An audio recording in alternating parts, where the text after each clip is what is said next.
তো আমাদের আনন্দকে, আনন্দ কুণ্ডকে আনন্দ সমুদ্র বানিয়ে দেওয়ার জন্য এই কার্তিক মাস, দামোদর মাসের শেষ 5 দিন আরো বিশেষ একটি উপলক্ষ, সেটি হচ্ছে ভীষ্ম পঞ্চক। দামোদর মাসের শেষ 5 দিন, আগামী 12 তারিখ থেকে হচ্ছে ভীষ্ম পঞ্চক। তো সেই ভীষ্ম পঞ্চক সম্বন্ধে আমরা ভীষ্ম পঞ্চক কি আসলে, কিভাবে পালন করব, এর মাহাত্ম্য কি, এর কি কি বিভিন্ন আনুষঙ্গিক বিষয়াদি আছে, সেটা শ্রবণ করাবেন আমাদেরকে। কার্তিক ব্রত, দামোদর ব্রত করছি আমরা। দামোদর ব্রতের সাথে কি ভীষ্ম পঞ্চকের পার্থক্য আছে নাকি নেই? যারা করতে পারছেন না তাদের কি হবে? যারা ঘরে আছেন বা দূরে আছেন তাদের কি ফল হবে? মায়াপুর ধামে এসে করলে কি ফল হবে? কি খাবো কি খাবো না, এই সমস্ত আনুষঙ্গিক বিষয় আমরা শ্রবণ করব। তা আমরা শুরু করছি শ্রীপাদ সনাতন গোপাল প্রভুকে দিয়ে। প্রভু, এটা কি আসলে ভীষ্ম পঞ্চক? কেন ভীষ্ম পঞ্চক বলা হয়? হরে কৃষ্ণ। চাতুর্মাস 4 মাস ব্রত পালন করার কথা আমরা আগে আলোচনা করেছি, যে লক্ষ্মী দেবীর কৃপা পাওয়া যায়। লক্ষ্মী ছেলে লক্ষ্মী মেয়ে হতে হলে সুন্দরভাবে এই চাতুর্মাস ব্রত পালন করতে হয়। তো চাতুর্মাস ব্রত যদি কেউ না করতে পারে ঠিক মতো, তাহলে বলা হলো শ্রীমতী রাধারানীর প্রিয় মাস, চাতুর্মাসের শেষ মাস হচ্ছে কার্তিক মাস। এই কার্তিক ব্রত যদি কেউ করে তাহলে চাতুর্মাসের ফল লাভ করতে পারবে। এইবারে আর একটা সুযোগ দেওয়া হলো কি, এই চাতুর্মাসের মধ্যে এই যে সে কার্তিক ব্রতটাও ঠিক মতন করা হলো না, তখন বলা হলো কি না, এই মাসের শেষ 5 দিন উত্থান একাদশী থেকে হৈমন্তী রাস পূর্ণিমা পর্যন্ত যদি কেউ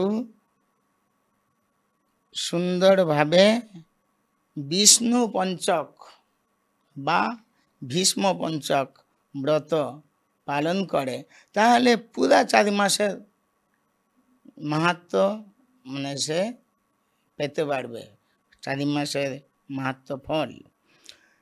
সেই জন্য এই উত্থান একাদশী থেকে পূর্ণিমা পর্যন্ত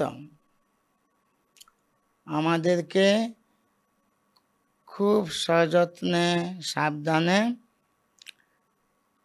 এই ব্রত পালন করতে হবে।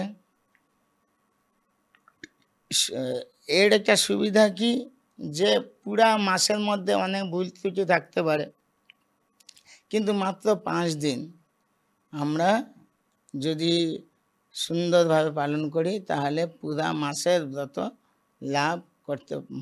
ফল লাভ করতে পারব।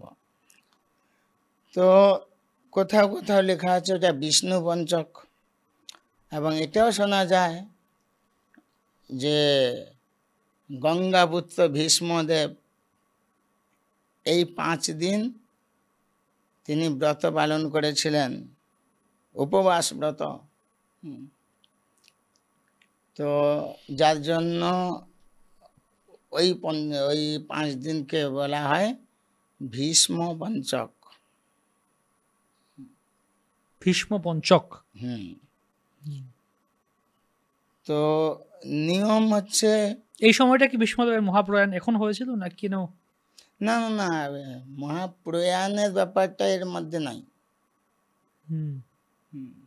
এটা হচ্ছে ব্রত করেছিলেন, এবং যেহেতু ওই 5 দিন প্রতিদিন নিয়ম করে গঙ্গা স্নান করতে হয়, আর গঙ্গা দেবী খুব খুশি হন যদি তার এই পুত্র ভীষ্মদেবের উদ্দেশ্যে কেউ জল অর্পণ করে, তর্পণ করে, যার জন্য গঙ্গা দেবীরও কৃপা, গঙ্গা দেবী অতি প্রীত হন, তার কৃপা লাভ হয়।